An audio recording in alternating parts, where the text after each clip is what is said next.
আল্লাহর শানের অনুপযোগী বাক্যালাপের কারণে মানিকগঞ্জের এক বাউলকে গ্রেপ্তার করা হয়েছে। তাকে গ্রেপ্তার করায় অনেকে প্রতিবাদ করছেন। এটাকে বাকস্বাধীনতা হস্তক্ষেপ হিসেবে দেখছেন তারা। আমার জানার বিষয় হলো বাকস্বাধীনতার সীমা কতটুকু এবং এ ধরনের দৃষ্টতার শাস্তি কি হওয়া উচিত। খুবই গুরুত্বপূর্ণ প্রশ্ন। বাকস্বাধীনতার সীমারেখা প্রত্যেকটা ক্ষেত্রেই কিন্তু আছে। যারা আল্লাহ তাআলা সম্পর্কে আজে বাজে উক্তি করার বিষয়টিকে বাকস্বাধীনতা হিসেবে দেখছেন এবং সে ব্যক্তি গ্রেপ্তারের প্রতিবাদ করছেন, আমি তাদের কাছে বিনয়ের সাথে প্রশ্ন রাখতে চাই, কেউ যদি বাংলাদেশের সংবিধান, বাংলাদেশ রাষ্ট্রের বিরুদ্ধে অবস্থান নেয়, কথা বলে, তাহলে তার সেই কথা বলাটাকে মত প্রকাশের স্বাধীনতা, বাকস্বাধীনতা হিসাবে তারা দেখবেন কি না?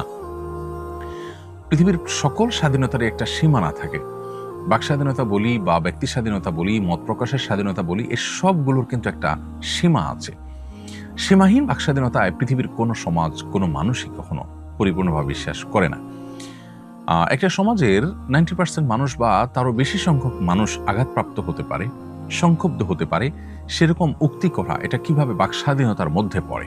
আপনি আমাকে, আমার বাবা মাকে তুলে গালিগালাজ করবেন আর বলবেন যে তিনি তার মতের প্রকাশ ঘটিয়েছেন, তিনি তার বাকস্বাধীনতা ভোগ করছেন।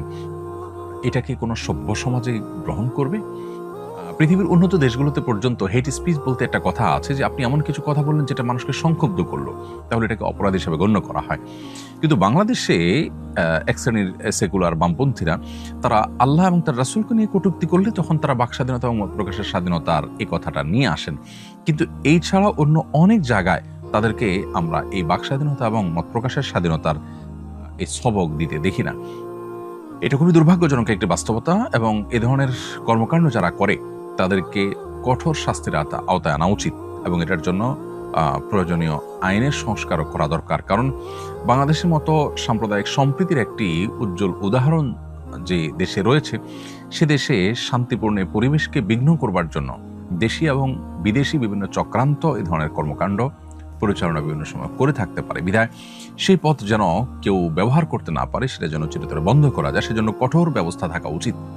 এবং তথাকথিত মত প্রকাশের স্বাধীনতা বা বাক স্বাধীনতার নামে এ ধরনের বিষয়গুলোকে যারা প্রশ্রয় দিয়ে থাকেন তারা নিজের সঙ্গে প্রবঞ্চনা করছেন, প্রতারণা করছেন বলে আমরা মনে করি। এবং দেশের মানুষকে তাদের ব্যাপারে সোচ্চার হতে হবে, সজাগ হতে হবে। আমার আম্মা হার্টের রোগী, ওনার নামাজে অনেক বেশি কাশি হয়, দম বন্ধ হয়ে যাওয়ার মতো। আমি তাকে নামাজের মধ্যে পানি পান করিয়ে দেই, এতে কি কোনো গুনাহ হবে? বোন শারমিন রিহা, আপনার এই প্রশ্ন উত্তর হলো যে আপনার মায়ের কাশির কারণে দম বন্ধ হয়ে যাওয়ার উপক্রম হয়, নামাজের মধ্যে যেরকম পরিস্থিতি হয়, তাহলে নামাজ ছেড়ে দিয়ে তিনি আবার পুনরায় নামাজ পড়বেন।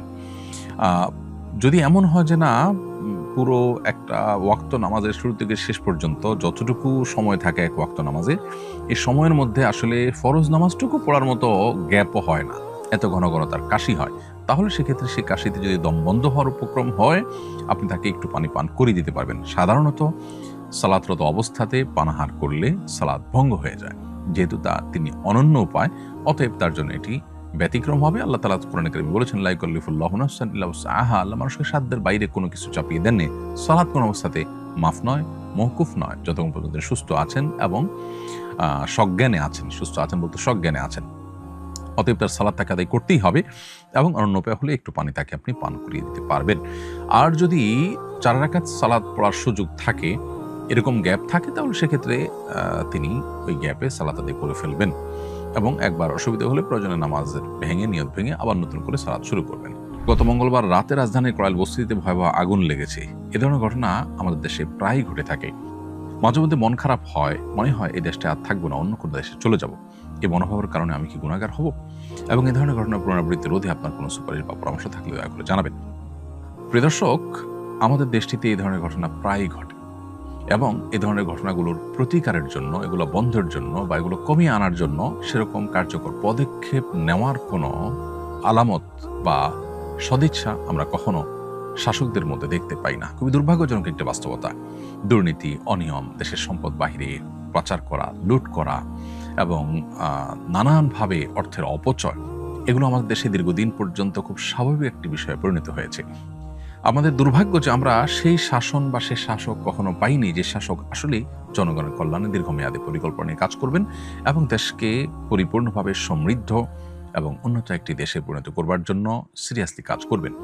শুধুমাত্র মানুষের চোখে ধুলি দেওয়া এবং উন্নতির নামে হাতে গোনা কিছু কাজ দেখিয়ে মানুষকে ধোঁকা দেওয়া এবং ভোটের যে রাজনীতি সেটা চাঙ্গা করার এই প্রবণতায় আমরা দীর্ঘদিন থেকে দেখে আসছি। এর কারণে মন খারাপ হওয়াটা আমাদের স্বাভাবিক নয়, এবং এর কারণে কেউ যদি মন খারাপ করে নিজের পরিবার নিরাপত্তার জন্য দেশে বাইরে চলে যায়, আমি তাকে গুনাহগার হয়ে গেছে এটি বলতে পারি না। তবে এখানে দায়িত্বশীলতার একটা বিরাট ব্যাপার আছে, সেটা হলো যে একজন মুসলিম হিসাবে আমরা পৃথিবীর যেখানে যাব সেখানে আমাদেরকে সংস্কার কাজ করতে হবে, সমাজকে সংশোধনের কাজে আমাদেরকে মনোযোগ দিতে হবে। আমরা শুধুমাত্র নিজের জন্য তৈরি হইনি, আমাদেরকে আল্লাহ তাআলা অন্যের জন্য, অন্যদের কল্যাণ করার জন্য আল্লাহ তাআলা তৈরি করেছেন। বিধায় আমরা একটা সমাজকে পরিবর্তন করবার জন্য কাজ করব, ইনশাআল্লাহ আমরা নিরাশ হব না। এবং আমি যদি সমাজকে সংস্কার করবার জন্য, মুসলিম উম্মাহকে উপকৃত করবার জন্য এবং উন্নতি অগ্রগতির দিকে নিয়ে যাওয়ার জন্য কাজ করি, তাহলে সেক্ষেত্রে আল্লাহর কাছে আমি আজর এবং সব পরিপূর্ণভাবে আমি কাজ করতে পারি বা না পারি, আর চলে যাওয়ার মাধ্যমে কিন্তু আমার এই সুযোগটা থাকছে না। বিধায় আমার মনে হয় যে আমরা হতাশ না হই, বরং আশাবাদী হই এবং চেষ্টা করতে থাকি। আজ হোক কাল আল্লাহ রাব্বুল আলামিন হয়তো আমাদের ভাগ্যে পরিবর্তন আনবেন। আল্লাহ তাআলার প্রতি পরিপূর্ণ আস্থা এবং বিশ্বাস রাখতে হবে, এবং এভাবে হতাশ হয়ে যাওয়া ঈমানদারের সাথে সঙ্গতিপূর্ণ নয়। আর দ্বিতীয় কথা হলো যে এ ধরনের ঘটনা রোধে করণীয় কি? দীর্ঘমেয়াদী পরিকল্পনার প্রয়োজন। প্রথম কথা হলো যে যেই ঘটনা ইতিমধ্যে ঘটেছে করাইল বস্তিতে, 1500 ঘর পুড়ে ছাই হয়ে গেছে, 3টি মসজিদ সেখানে পুড়ে ছাই হয়ে গেছে, 5 ঘন্টা ব্যাপী আগুন জ্বলেছে, 5 ঘন্টার পর আগুন নিয়ন্ত্রণ করা গেছে। এর আগে গত ফেব্রুয়ারিতেও রাতে কিন্তু বস্তিতে আগুন লেগেছিল এবং সে সময় 61টা ঘর পড়েছে, আর এখন 1500 ঘর পড়েছে। কি পরিমাণ ক্ষয়ক্ষতি হয়েছে সেটা বলার অপেক্ষা রাখে না। কদিন আগে বিমানবন্দরে ভয়াবহ অগ্নিকাণ্ডে বিপুল পরিমাণ সম্পদের ক্ষয়ক্ষতি হয়েছে। তো আমরা যদি দেখি যে বিগত সময়ে যে ঘটনাগুলো ঘটেছে সেগুলো সঠিক তদন্ত করে এর জন্য উপযুক্ত দায়ী ব্যক্তিকে চিহ্নিত করে তাদেরকে দায় নিতে বাধ্য করার কোনো কালচার আমাদের দেশে আসলে প্রতিষ্ঠিত হয়নি। পৃথিবীর যে কোনো দেশেই এ ধরনের পরিস্থিতিতে কাউকে না কাউকে দায় নিতে বাধ্য করা হয়। বিমানবন্দরে যা অগ্নিকাণ্ড ঘটনা ঘটেছে সেখানে তদন্ত হয়েছে আমরা জানি, কিন্তু কারোর উপরে কি দায় চাপানো হয়েছে? কেউ না কেউ তো দায়ী অবশ্যই আছে। প্রত্যেকটা ঘটনার জন্য এরকম দায়ী ব্যক্তিদেরকে দায় নিতে বাধ্য করার কালচার আমাদের দেশে প্রতিষ্ঠা করতে হবে। সেই সাথে এ ধরনের ঘটনা যেন না ঘটে তার জন্য দীর্ঘমেয়াদী পরিকল্পনা নিতে হবে। অপশাসন দূর করতে হবে, সুশাসন প্রতিষ্ঠা করতে হবে, ন্যায় এবং স্বচ্ছতা, জবাবদিহিতা নিশ্চিত করতে হবে, দুর্নীতিকে জাদুঘরে পাঠাতে হবে। দুর্নীতি এবং অনিয়ম রোধ করা ছাড়া একটা দেশের আসলে উন্নতি কোনোদিনই সম্ভব নয়। বিধায় আমাদের দেশে সবচেয়ে বড় অভাব বা দুর্ভিক্ষ বলতে পারি সততার। বিধায় এই সততা এটি প্রতিষ্ঠা করার জন্য একদিকে যেমন ধর্মীয় শিক্ষা, নৈতিক শিক্ষা এটি বাড়ানো দরকার, অপরদিকে আইনের কঠোর শাসন এবং সেটার প্রয়োগ দরকার। আল্লাহ রাব্বুল আলামিন আমাদের সবাইকে রক্ষা করুন, হেফাজত করুন, এবং যারা ক্ষতিগ্রস্ত হয়েছে তাদের ক্ষতি পুষিয়ে নেওয়ার তৌফিক দান করুন।